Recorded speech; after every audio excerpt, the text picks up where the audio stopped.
You know, when I was a little girl, I used to love superhero movies.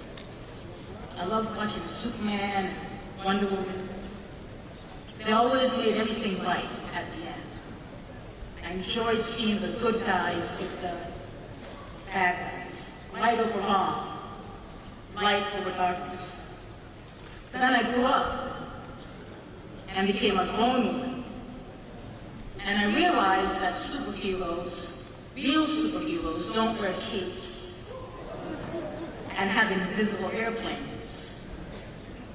Heroes are the people like NAACP who fought for our rights and access to schools, access to better housing, and access to jobs. That's the work of real heroes. And it's this formidable organization that made it so that a young girl, a young age group, who was the first in her immediate family to go to college, to have the opportunity to stand here before you right now. You did.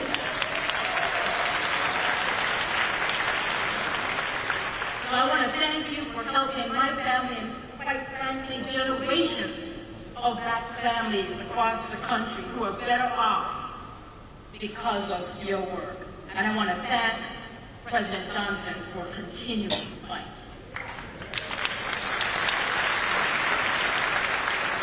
But look, here's what I know.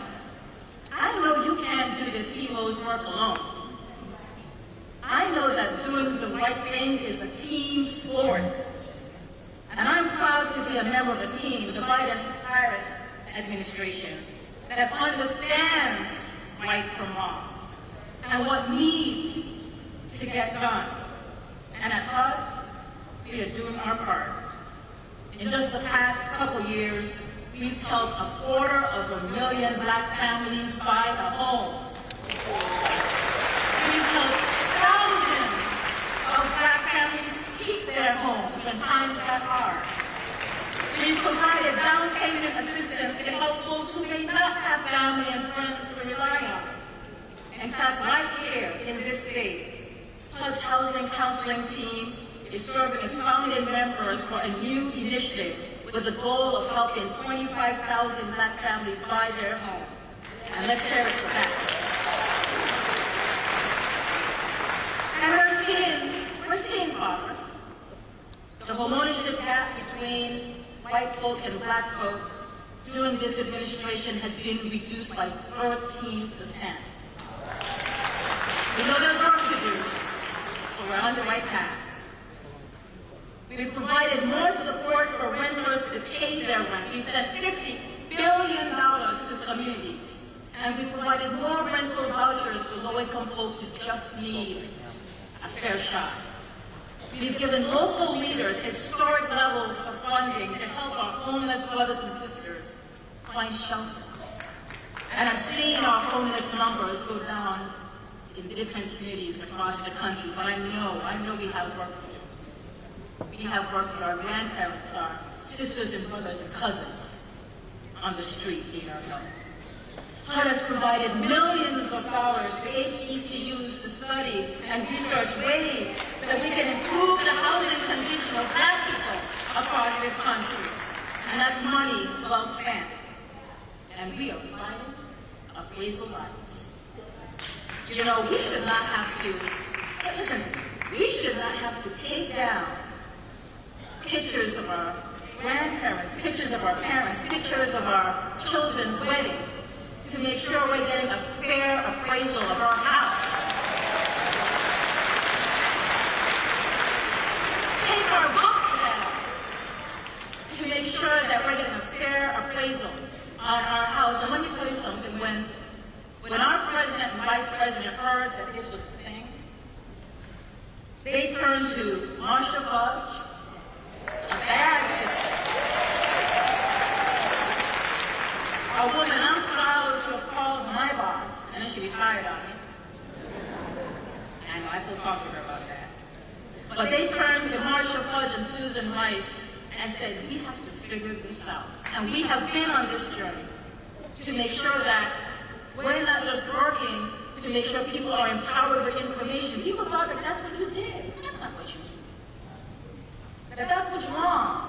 We gave them an avenue to figure out where they should go, but even more than that, we just settled the case with a group called the Appraisal Foundation to force them to diversify. This is an industry that is less than 1% of black and brown folk. And we said, you need to look like America. And that's a good idea. And this is just some of the work we're doing to really be about helping black and brown communities.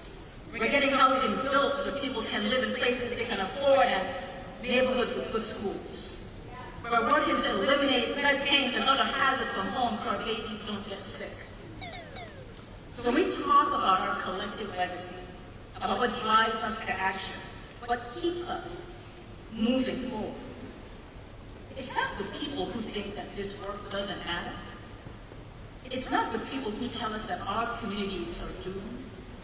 It's not the people who don't want us to build more housing for people who don't have a lot of money. It's not the people who think that this extreme heat that I know I'm feeling here, I'm sure you are too, that somehow this is in our imagination.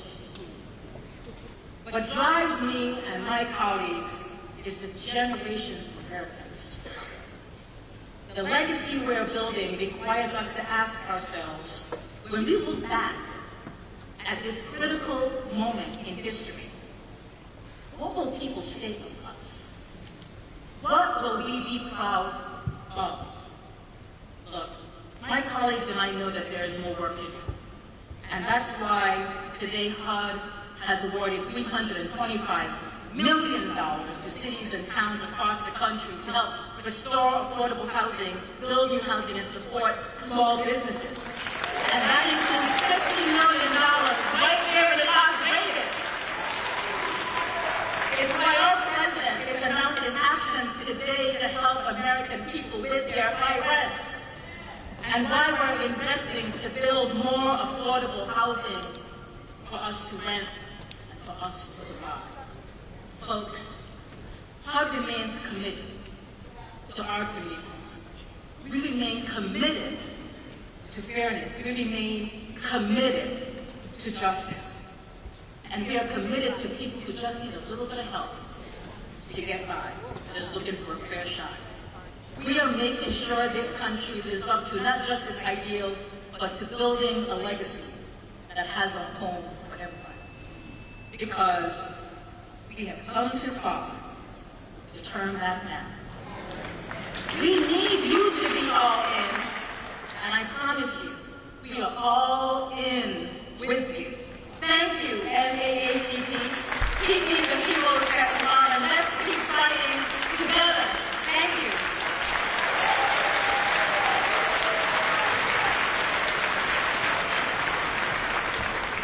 Welcome to the stage next.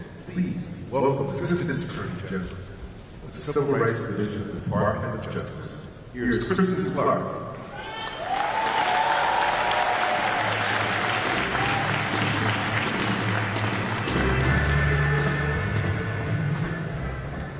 Good afternoon. It is a privilege to be here today at the 115th NAACP National Convention.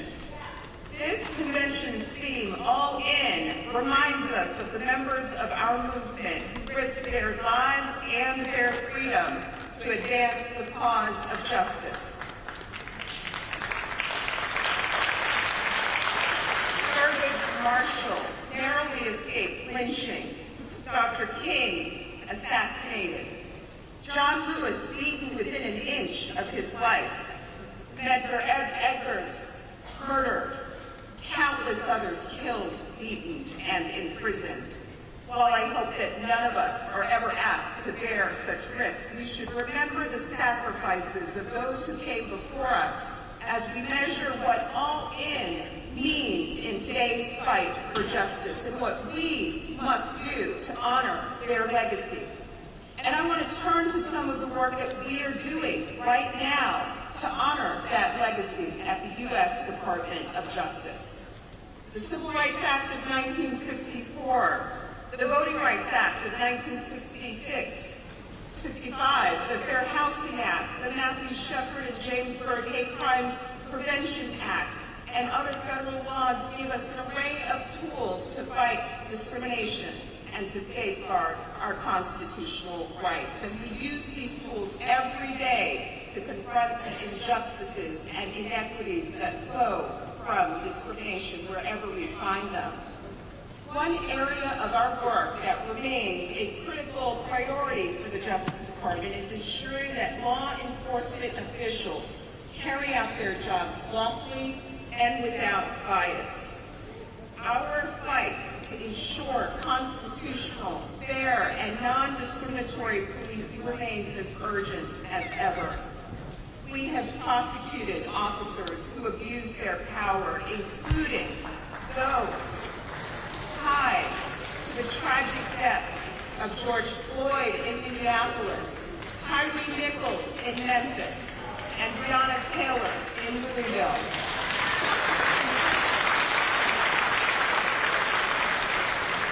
We have prosecuted 6 former officers who tortured and viciously abused 2 black men in Rankin County, Mississippi.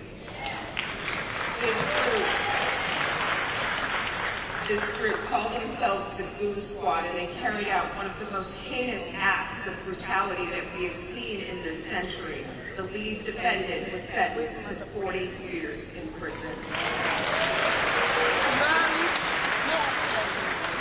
We have investigated law enforcement agencies engaged in a pattern or practice of conduct that violates the Constitution, including in Minneapolis, Louisville, Memphis, New York City, Louisiana, and Lexington, Mississippi.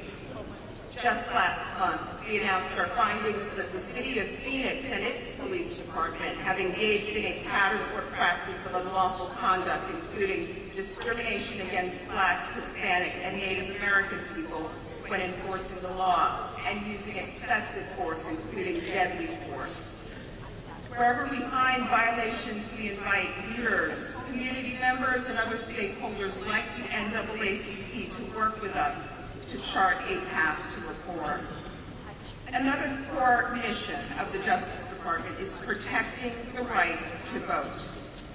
Sadly, we can't ignore voter suppression laws that are spreading like poison ivy across the country. Discriminatory and burdensome restrictions on access to the ballot are undermining the rights of Black voters and voters of color. But that's not stopping us. We have filed suits across the country, including over 30 statements of interest in cases, because we believe that every eligible American should be able to exercise their voice in our democracy.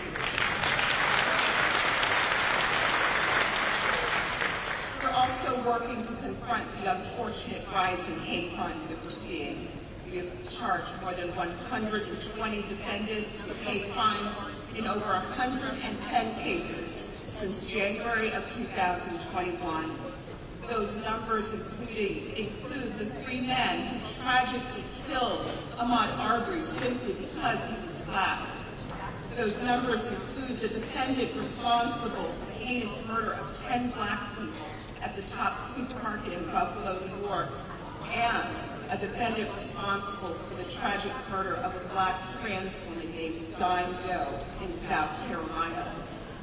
We do this work because racially motivated, white supremacist, anti-LGBTQI+, xenophobic, Islamophobic, anti-Semitic acts of hatred and violence have no place in our democracy today.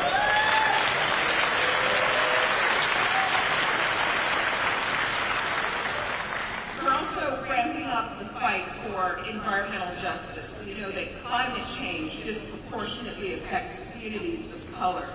For example, in 2021, the EPA found that Black Americans are 34% more likely to live in areas with unacceptably high projected increases in childhood asthma diagnoses. We have launched multiple investigations to ensure that no one's ability to live a healthy life is dictated by their race or their zip code.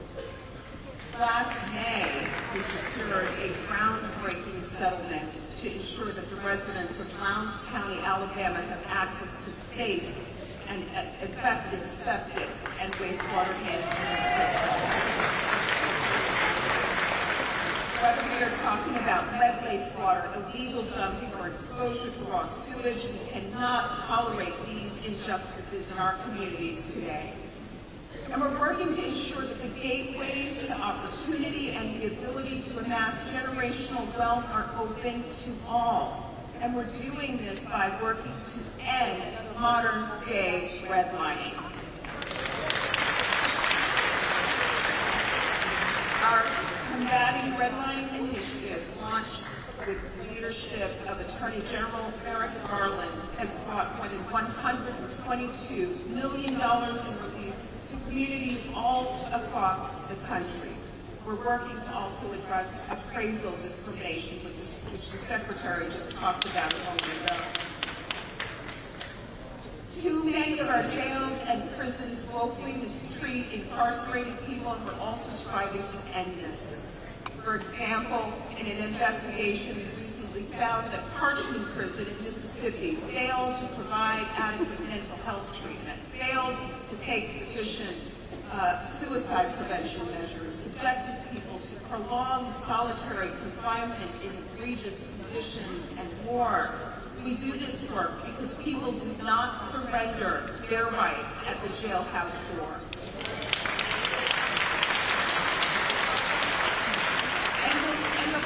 This is just a small sample of our work. As I close, I want to note that through our efforts to protect civil rights, we recognize that an all-in fight for equality requires just that. All of us. Never has that been truer than it is right now. As one of the great founders of the NAACP once noted, W.E.B. Du Bois, now is the accepted time, not tomorrow, not some more convenient season. It is today that our best work can be done, and not some future day or future year. It is today that we fit ourselves for the greater usefulness of tomorrow. Today is the seed time.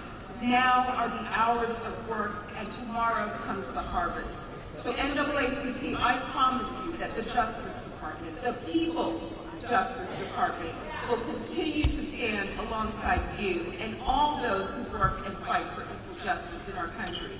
We will not give up. We will not wait for some more convenient season. We are all in now, and we will remain all in until we can reap the harvest.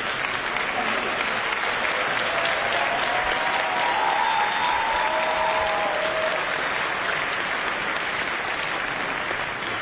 Next is the Senior Advisor to the President of the United States. Please welcome Stephen Benjamin.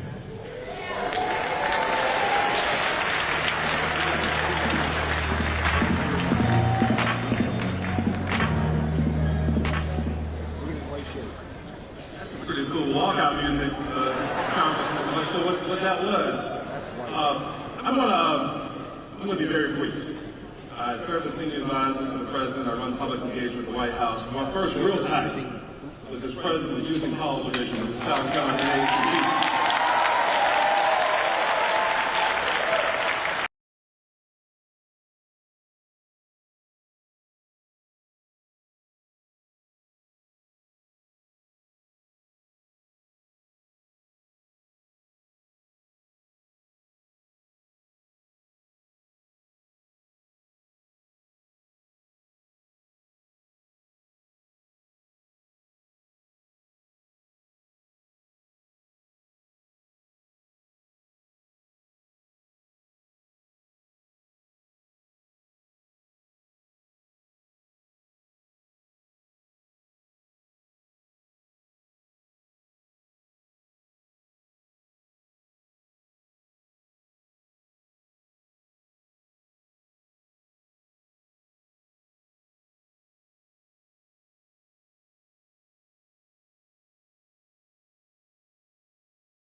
And the Hivites, and the Girgashites, and the Jebusites, and the children of Jericho, all the things that God had done for them up to that point.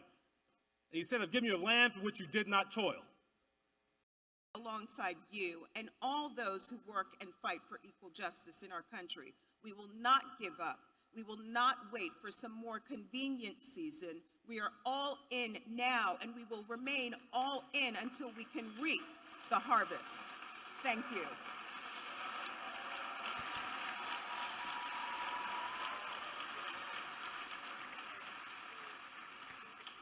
Next is a senior advisor to the President of the United States. Please welcome Stephen Benjamin.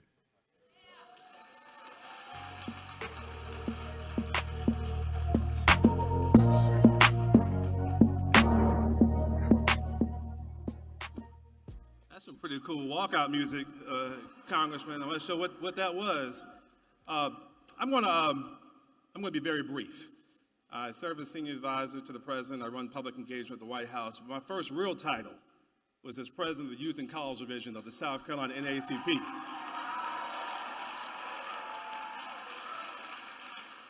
As my parents, my Congressman Jim Clyburn and others will tell you that titles don't make leaders. Leaders are servants.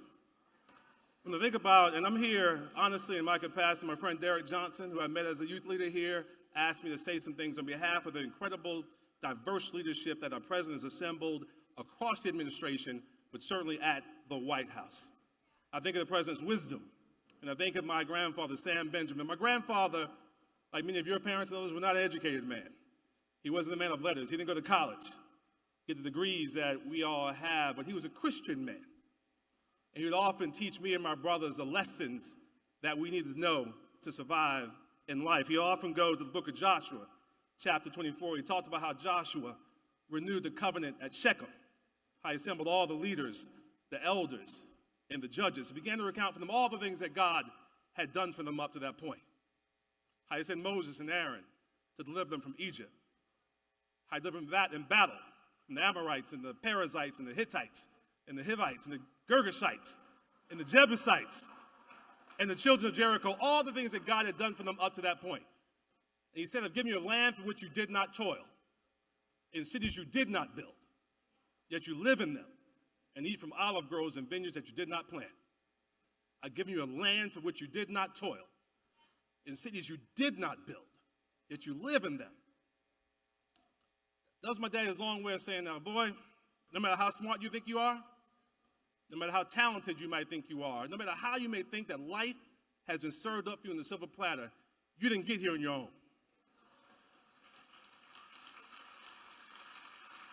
You didn't get here on your own. There's a price that you must pay for the opportunities you've been given in life. He made sure I knew about the people who marched for me and didn't know me.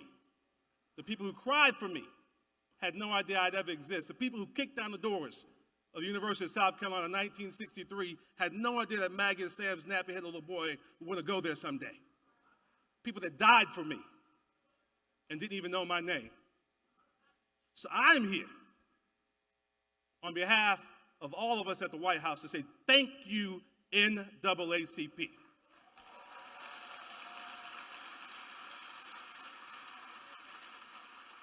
Thank you for fighting the fight. Thank you for never stopping fighting the fight on behalf of all of us, paying our debt to the generations behind us and paying our debt forward to the generations yet unborn. Now, before I take my seat, I'm going to ask one more of my colleagues to come on out. Kareem Jean-Pierre. Kareem does an amazing job on behalf of the president every day, fighting the fight, telling the story on behalf of the American people.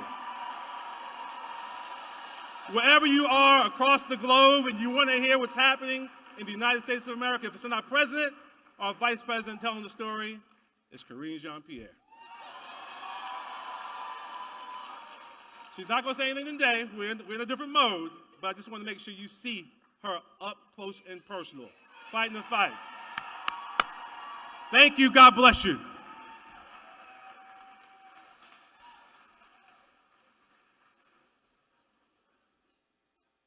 It's one thing to thrive, but it's another thing to do it for us. What does it mean to be Black and thriving?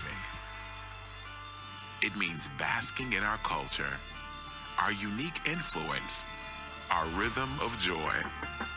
It means celebrating our community, our alma maters, our villages of pride and excellence. It means taking center stage, painting the town black, setting the standard on what it takes to be bold, talented, and revered. It means putting Black America first. No need for beginner's luck. We've been doing this. For culture, for community. We stand in the gap. We stand firm in our contributions, past and present. We advocate. We represent. We recognize. And when we vote, we vote. And vote. And vote again to make democracy work for Black America.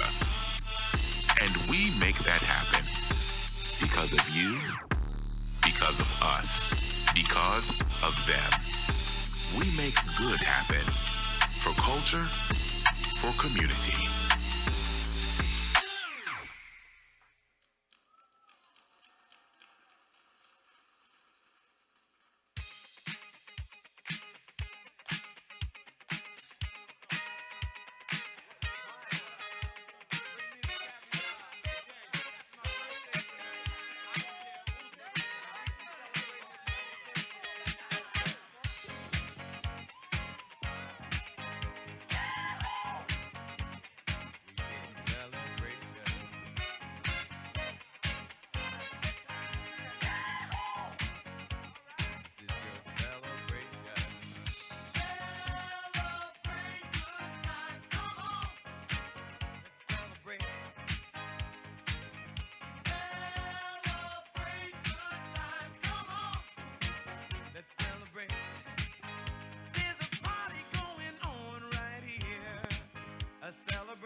Please welcome NAACP President and CEO, Derek Johnson.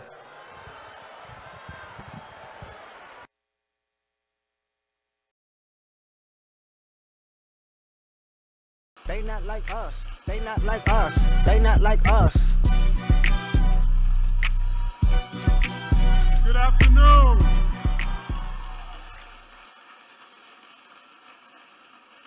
Good afternoon, NAACP.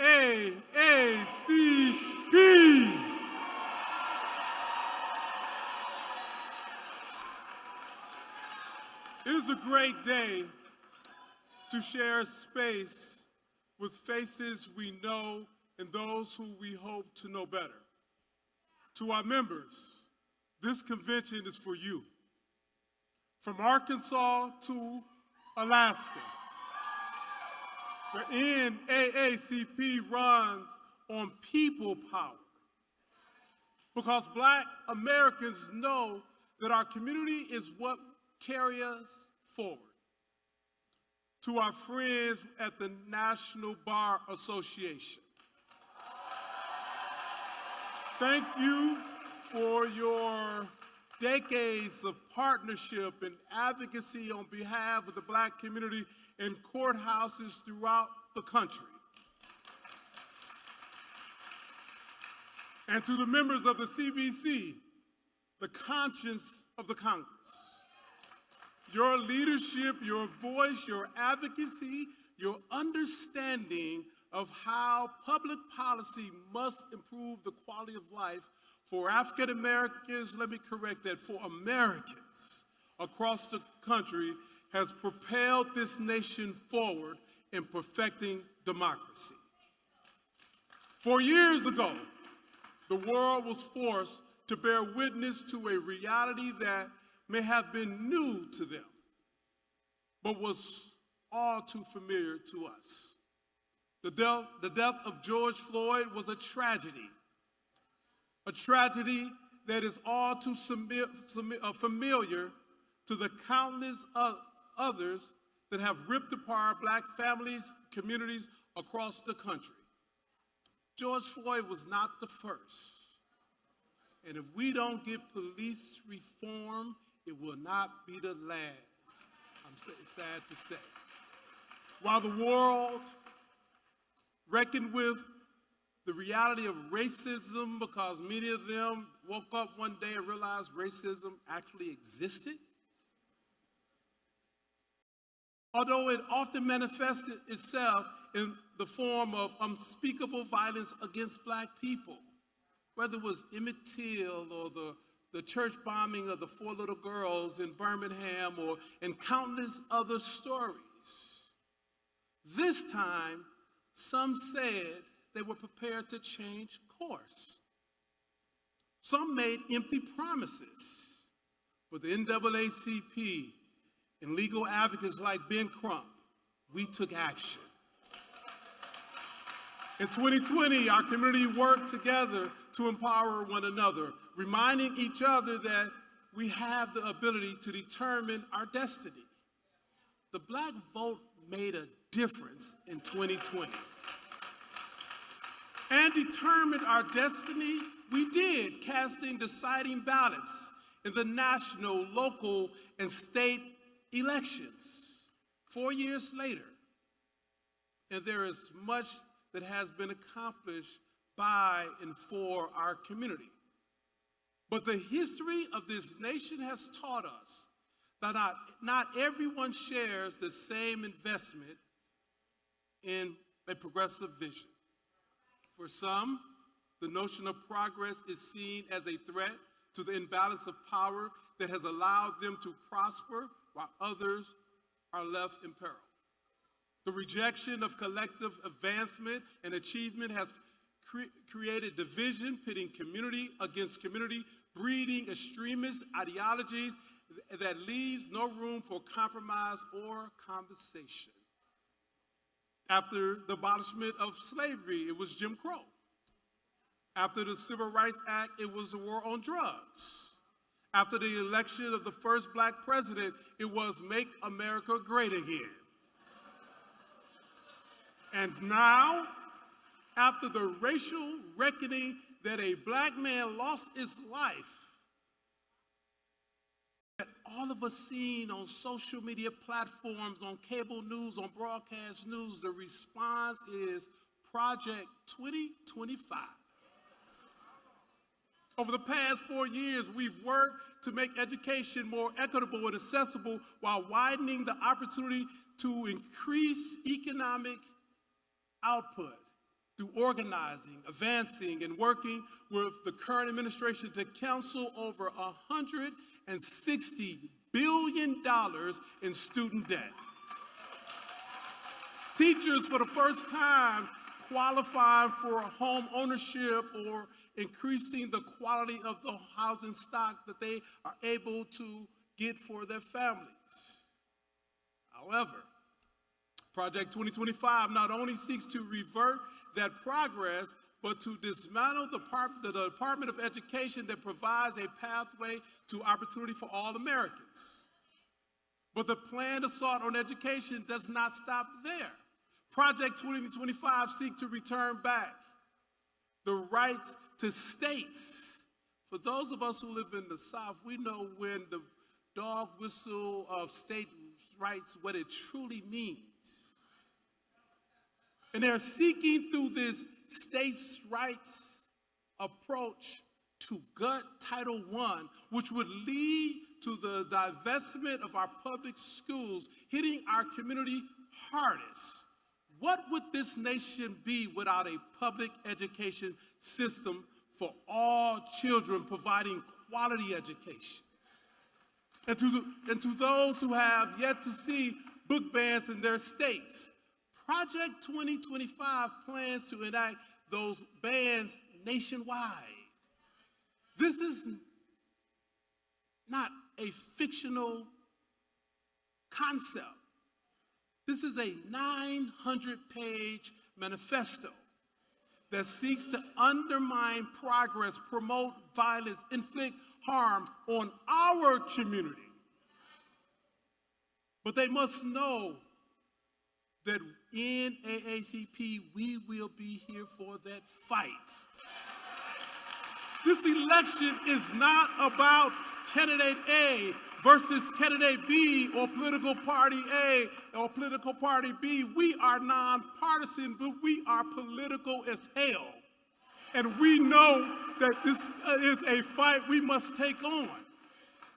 So when people try to give you these false narratives or distract you, let's stay focused not on the people, but the policy priorities they represent, and vote for those who align themselves with what's in the best interest of our communities. And I can assure you, if you do that, it's in the best interest of America. The Black community has saved democracy many times before, and we're being called on to save democracy once again. They must know that we are all in on making college more affordable for all. They should know that we are all in on fighting for a reality where Black history is recognized because it is American history. I guess they don't know the history of the NAACP after being in this fight for 115 years. We will not turn back. We will continue the fight, and we will win this battle. We are battle tested, and we're not backing down. They need to know that we're all in on making equity a reality for all Americans. But we must recognize that this requires work on our end. While they may not be like us, we have to make them think like us. We have to band together the way they do. We must come together. We don't have a time for us versus us public fight. We only have time for a us for us saving of this democracy. To get the access we need in order to get the equity we deserve. Equal protection of the law isn't a concept, it's a guarantee that we must keep intact in our Constitution. Now, we've experienced that what we feel like to have we have experienced what it feels like to have the door shut in our face, or our voices stifled by divisive noise.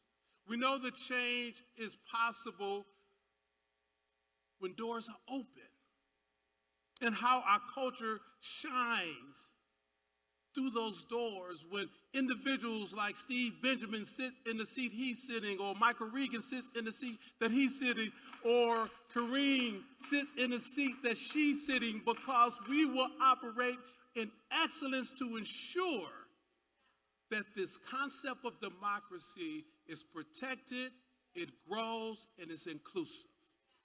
We're not asking for perfection. We're asking for a for platforms that empower, not imprison.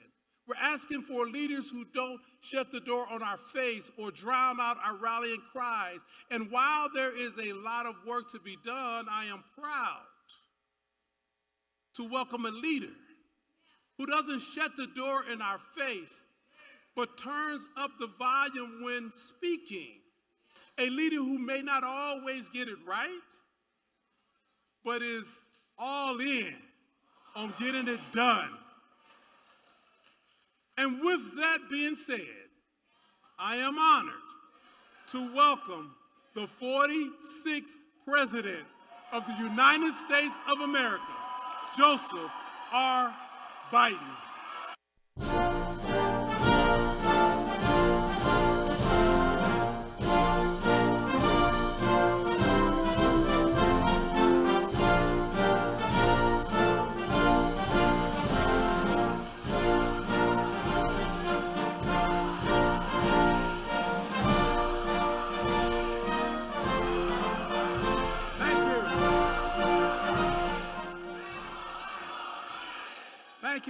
Thank you.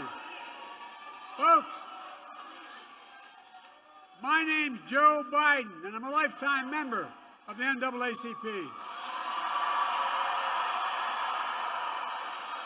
And I am all in. My word, I am all in. President Johnson, thanks for the introduction and for your leadership, most of all for your friendship. And thanks to all the thousands of members of across America that are here. One of the most important organizations in our country. And a special thanks, I mean it sincerely, to the members of Congress who are here, including Nevada's own Stephen Horsford, chair of the Congressional Black Caucus. I don't know where he is, but I know he's out there. As so many members of the CBC members defending freedom, like Benny Thompson of Mississippi, chair of January 6th Committee. And the best friend anyone can have, Jim Clyburn of South Carolina.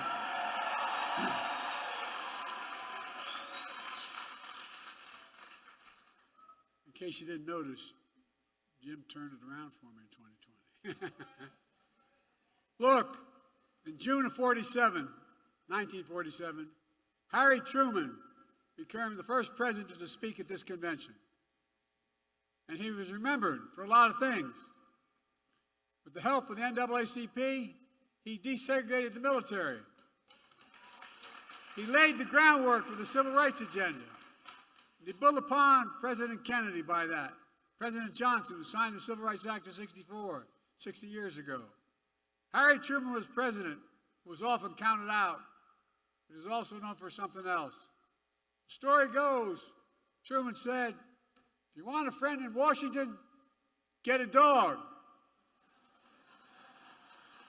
Well, guess what? After the last couple of weeks, I know what he means.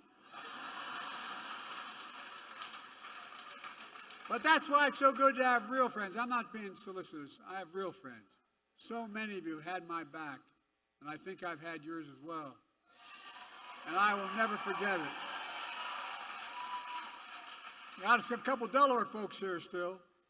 And one of my best friends, when I was a lifeguard in the projects, his nickname is Mouse.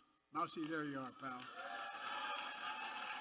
Ended up running longshoreman and loyal as hell. I'm truly honored to be here, to meet at this tense moment in this country, and it is a tense moment. Just a few days after the assassination attempt on Donald Trump, we're grateful he was not seriously injured. We continue to pray for him and his family. It's time for an important conversation in this country.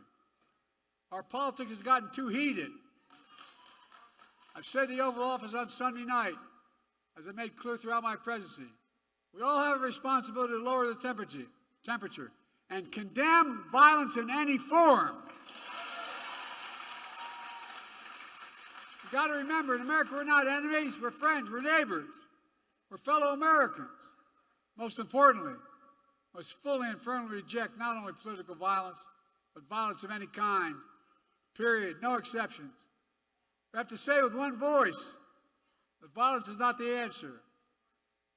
That's what we should rally around as a nation. That's the unity I'm talking about. Few organizations know that better than the NAACP. For the race riots in Springfield, Illinois in 1908, the NAACP was formed. That's what started it. You know the pain and the price of violence. You understand if you're going to talk about standing against violence, you must stand against all violence.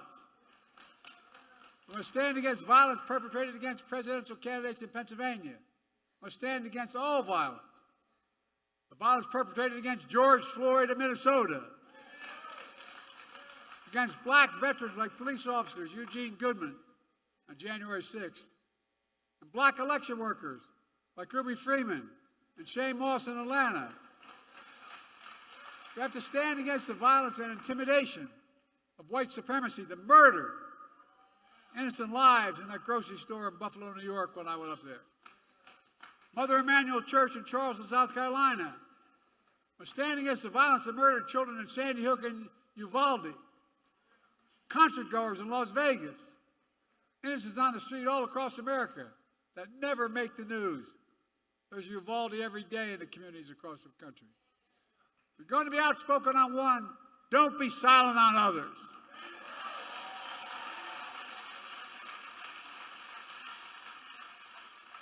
If we're going to speak about violence, we're going to speak about guns. More children in America die of a gunshot wound than any other reason. That's stunning and that is sick.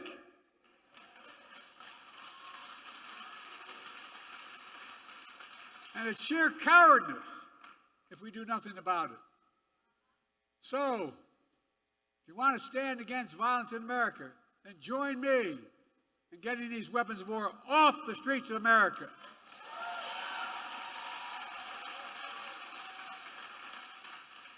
An AR-15 was used in the shooting of Donald Trump, just as it was an assault weapon that killed so many others, including children. It's time to outlaw them. I did it once and I will do it again.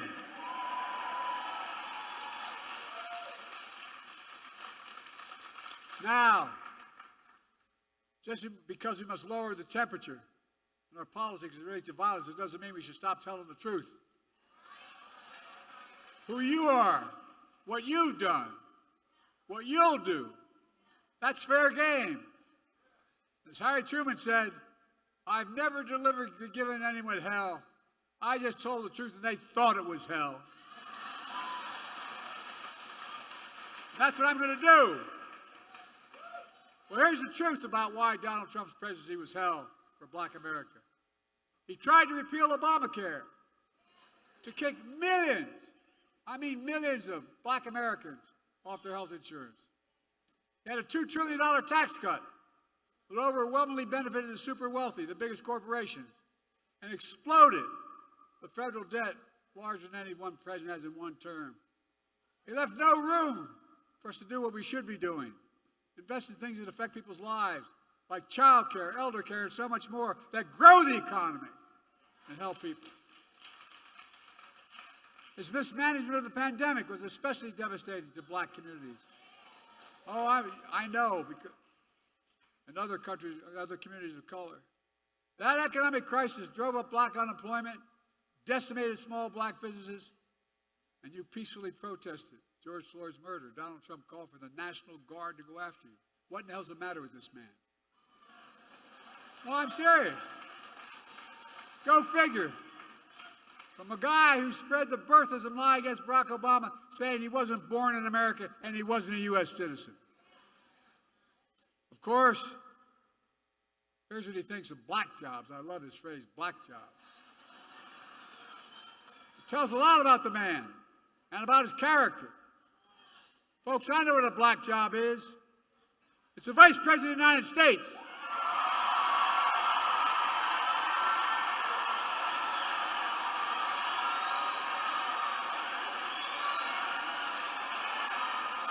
I know what a black job is. The first black president in American history, Barack Obama.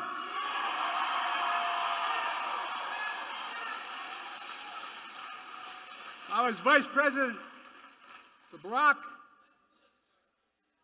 and she is my vice president. I nominated the first black Secretary of Defense in American history. He's doing one hell of a job. I nominated the first black woman to the United States Supreme Court. It mattered. It mattered. And I promised myself, and I promised America, that my administration would look like America. And I'm proud that we have the most diverse administration in all of history that taps into the full talents of our nation. That's who we are. These guys don't get it. That's why we're so successful. No, I'm serious. That's what makes us the greatest nation on earth. That's not hyperbole. Folks, it's because of you that I'm president and Kamala Harris is vice president. And by the way, she's not only a great vice president, she could be president of the United States.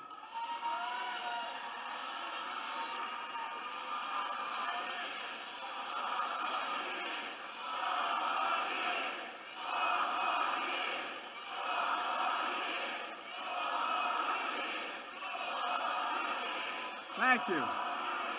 With the help of the NAACP, the black elected members in the Congress, we've gotten so much done. Seriously. Presidential historian said we've gotten more done of consequence than any president since Franklin Roosevelt. Just think about where the black community was when I came into office. Think about how far the black community has come. But we still got a long way to go. COVID no longer controls our lives. Our economy is not figuratively, literally, the strongest economy in the world.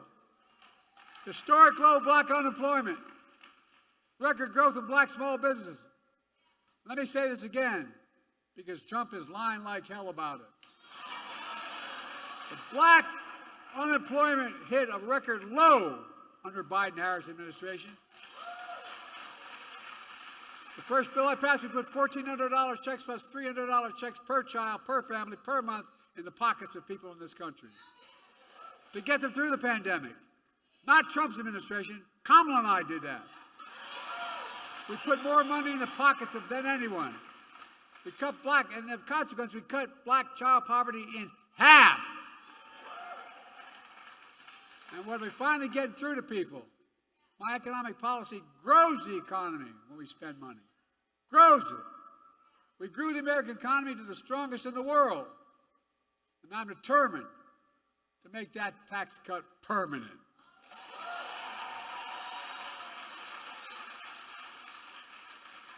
No child should ever go hungry in America. And by the way, all the data shows they can't let them tell us we drive up deficits. They drive up deficits, folks. When you have child care, guess what? Mom or dad can work. And the child can be safe. We're connecting black neighborhoods that were cut off with old highways and disinvestment decades ago. My city, Wilmington, Delaware. I-95 runs up through what used to be the black community, divided it. 6 lanes wide. We're going to make sure that the states want it. We're going to be able to pave over at the top of that and still have the highway. Connecting neighborhoods. We're removing, which is costly, every poisonous lead pipe in a house in America so every child can drink clean water without fear of brain damage. We're delivering high-speed and affordable broadband. No child should have to sit out in the parking lot with their moms in front of a McDonald's so they can get online to do their homework.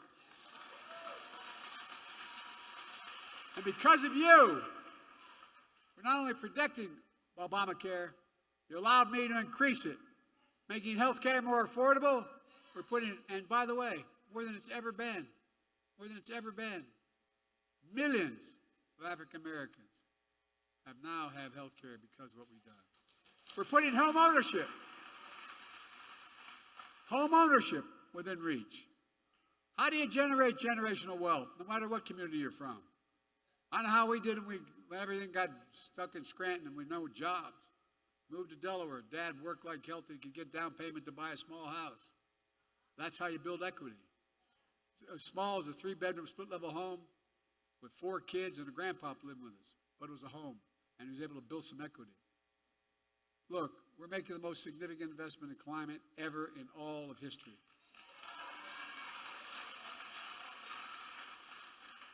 Including the most significant action on environmental justice ever. Look, folks, think about this. My state of Delaware, if you know, not many don't know my state. My state of Delaware has a Delaware River runs up along, jagged. But at the top of the state, there's a half moon. And it goes up along more oil refineries on the other side of that half moon in Marcus-Hook areas than anywhere in the country, including Houston. And guess what? The wind blows southeast. We had the highest cancer rate for the longest time. But you know who's affected? Fence line communities. You know who the fence line communities are? Black communities. And I promised, as we make this legislation work, we're going to take care of those communities first. First. I mean it. Same way in Louisiana, same way in other places. Look, we've received student debt for more than 4 million borrowers.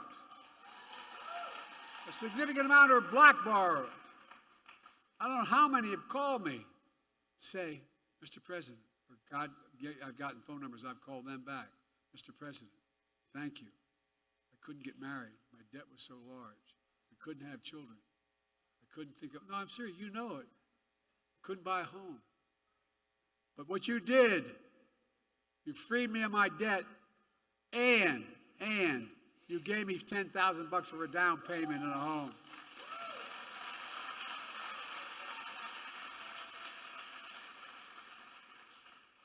And this project, 2024, 2025, Trump's deal, you know, he talks about education. HBCUs are as good as any other university. Guess what the problem is? No, I'm serious. Not a joke. And Kamala and I have a constant fight. She says Howard's the best. I said Delaware State's the best. But that's where I got my start. But my point is this. They don't have the endowment. So what are the jobs of the future? The high-tech jobs of the future. You're going to pay a lot of money. They don't have the money for the laboratories. They don't have the money for all that material.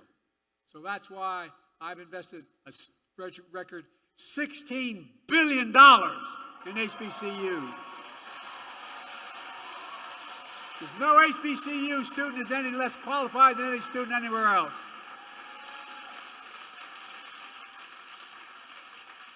And by the way, we're making sure that no one goes to jail for the mere use or possession of marijuana. Their record should be expunged. It holds them back. All told, because of you, the NAACP, we're making the most significant investments in Black America ever in all of history. We're seeing the results. The racial wealth gap is the lowest it's been in 20 years. Inflation is down in 3 years and coming down further, and we're going to have, as they say, a soft landing. Folks, you're going to see us grow faster and faster. That's not just my view. It's the view of 16 Nobel Prize-winning economists who put out a statement looking at my economic plan and Trump's. They said, my plan will continue to lower inflation, continue to grow the economy. Prices are falling for cars, appliances, and groceries. We're going to keep corporate greed at bay. But here's the thing, what they said about Trump. They said, his policies will cause a recession. No, by the way, these are not a Democratic outfit. 16 Nobel laureates. Look, I come from the corporate state of the world, Delaware. I know how they work. There's more corporations incorporated in my state than any state in America, all combined. But that's what? We have to deal with corporate greed now. No, it is. Corporate profits are double since the pandemic. And they keep bringing prices down. We have to bring prices down further. Look, folks, the idea that corporate-owned housing is able to raise your rent $300-400 a month or something, under what I'm about to announce, they can't raise it more than $55.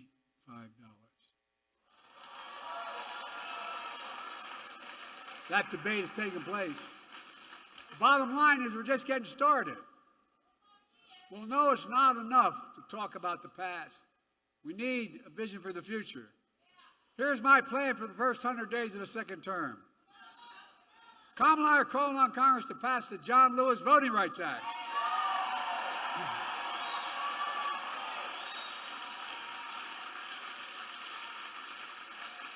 I did all that I was constantly able to do with executive authority, but we need the act.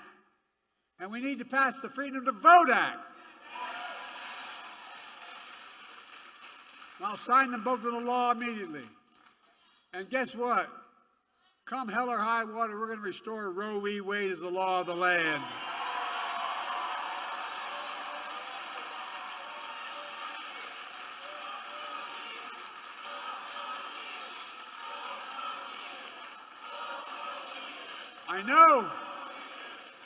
I know you say, Joe, you may not have a Congress.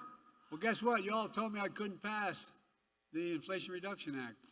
You all told me I couldn't face it. Anyway, we did it with your help. Republicans blocked police reform in Congress. So I signed a historic executive order on police reform. And I'm going to come back and we'll sign George Floyd and Policing Act into law come hell or high water. Not only going to stop MAGA Republicans, I'm going to stop them in their program on 2025. We're going to stop them from cutting Social Security and Medicare. I'm going to expand Social Security and Medicare by making the very wealthy begin to pay their fair share. We're going to bring rents down, as I said. We're going to build 2 million affordable homes and cap rent increases of 5% a year so corporate landlords can't gouge. Anyway, I don't want to get going. I'm going to get very upset. But they're just gouging Americans. And we're going to keep relieving student debt. And we're going to end medical debt. We've already made sure medical debt can no longer be put on a credit report. Well, I'm working with states to wipe out medical debt for pennies on the dollar so it's not hanging over you the rest of your life. We're going to raise the federal minimum wage. Our first term, we capped the cost of insulin for seniors at $35. Total drug costs for seniors, beginning in 2024-5, at $2,000 and some of those cancer drugs are $10,000, $12,000, $14,000 a year. But the second term, we're going to do that for not just seniors, for everyone in America. And by the way, not only saves lives, it will save taxpayers, just what I did on the first round on dealing with Medicare. It saves the taxpayer $160 billion because they don't have to pay these exorbitant prices to these, anyway. This year, Medicare is negotiating lower prices for some of the costliest drugs on the market. That treats everything from heart disease to arthritis. In the next term, we want to go further, give Medicare the power to negotiate lower prices for 50 drugs a year, not 10. That not only will save lives, it's estimated to save the taxpayer another $200 billion a year. This is saving taxpayers money. By the way, if you notice, all the stuff they said, big spend in Biden, we have lowered the deficit, not raised it. We've increased economic growth. Folks, here's what else I'm determined to do. I'm determined to end Trump's tax cuts for the very wealthy and big corporations and make the tax code fair and ease the burden on working people. I kept my commitment that no one making less than $400,000, I never saw in my life till I got elected president, will pay a penny more in federal taxes. But here's the deal. We have in America, since the pandemic, 1,000 billionaires. 1,000. You know how much in federal tax they pay? 8.2%. That's their federal tax, 8.2%. We're going to make billionaires pay a minimum of 25%, which is low. No billionaire should pay a lower tax rate than a teacher, a firefighter, a nurse, a janitor. That's simply ridiculous. And when we do that, that alone will generate $500 billion in revenue over the next 10 years, allowing us to lower costs for families and save the government money. We can do more on elder care, child care, bringing down the federal deficit, and so much more. This is not rocket science, folks. But they've convinced us that any spending of money is costly. It's saving money. God's truth, it's saving money. And it's vitally important. You know, the next president of the United States could appoint 2 or more justices to the Supreme Court. Just imagine. I know the stakes. Folks, my vision for the future will continue to be all about working people in this nation. And my whole career, and go back and look at it, I've not been perfect by any stretch of the imagination, but a simple proposition, the family I come from, the neighborhood I come from. Everybody deserves a shot, just a shot, no guarantee. Give hate no safe harbor. Leave no one behind. That's in stark contrast to my predecessor and the mega officials. They'll do everything, undo everything the NAACP stands for. But now they're trying to deny it. They're lying about their Project 2025. They want to deny you freedom, the freedom to vote, have your vote counted. They'd impose a nationwide ban on abortion. This new vice president, if you ever have any doubt, man, just take a look at what he's been saying. They want to prosecute political enemies. They want to cut Social Security and Medicare, rip away protection from millions of pre-existing conditions, over 400 million people. Stop Medicare from negotiating lower prescription drug prices, risking people's lives, costing the government more money. They'd eliminate the Department of Education. No, you ought to read it, saying it's a state issue. Give me a break, state. We know how well we did with the states. They would cut school lunches, eliminate the Head Start program for lower-income children. They allow employees to stop paying overtime, employers to stop paying, catch this one, to stop paying overtime to hourly workers. They're such good people. But give the very wealthy and big corporations a new tax cut. They've already eviscerated affirmative action. They'd also decimate diversity, equity, and inclusion all across American life. They're already trying to do it by banning books. They're trying to erase black history. Black history is American history.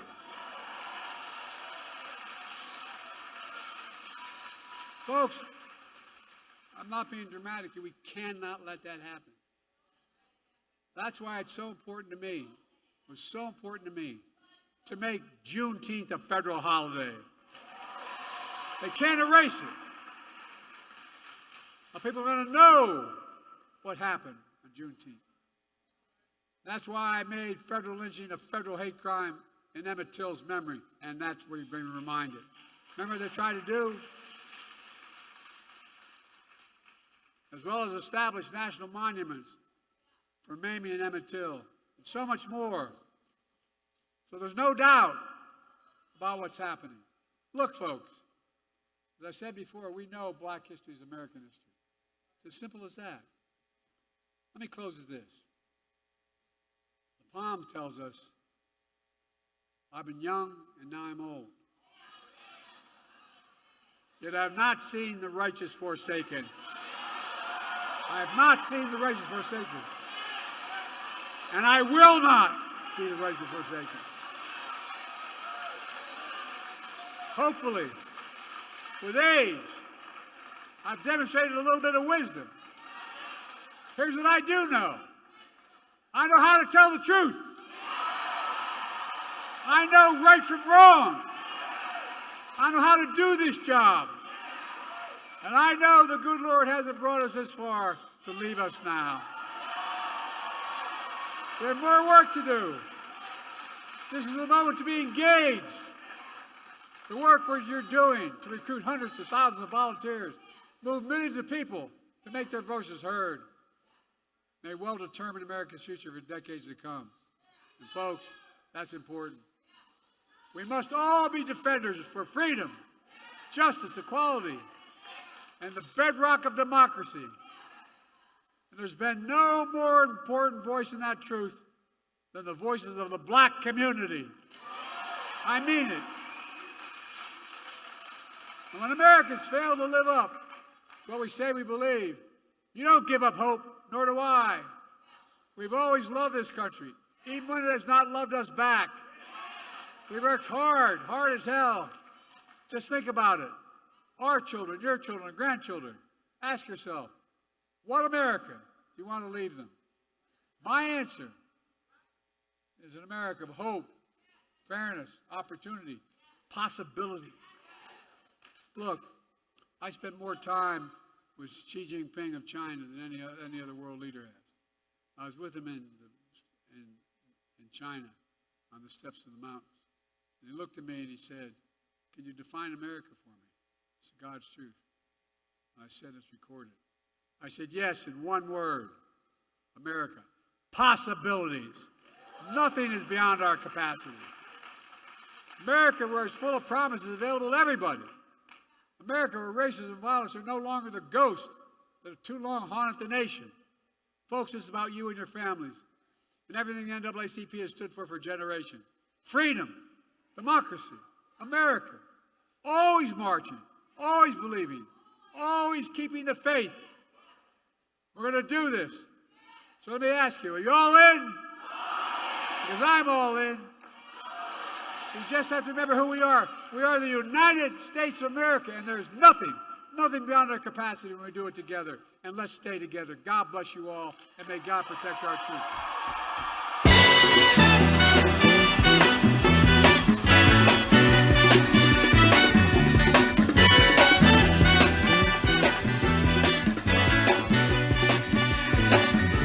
Hush not, child, and don't cry.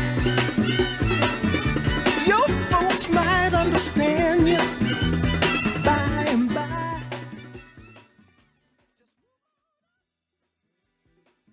Toward your destination, though you may find from time to time. Attention all attendees. Attention all attendees.